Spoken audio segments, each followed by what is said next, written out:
Hi everyone, let's take the module tour of Chapter 3. There may be some things added later, but I want to just kind of go over what you have for Chapter 3. You have the PowerPoint and you have the PowerPoint lecture. This is the office mix.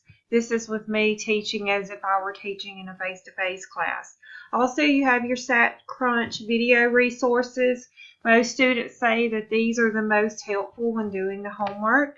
These are problems and sections of videos of where I'm actually showing you how to get through the homework and some quick ways to some shortcuts for you when you're doing the homework, especially when you have a lot of numbers to deal with. Also, you have the discussion board. One outlier can change the results. You need to make sure that you posted this discussion board. It's open for 3 weeks, I believe. So make sure you get in there and start on that and just kind of check it.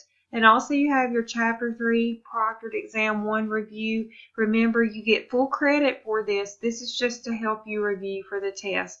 And that is all that is included in your Chapter 3 module.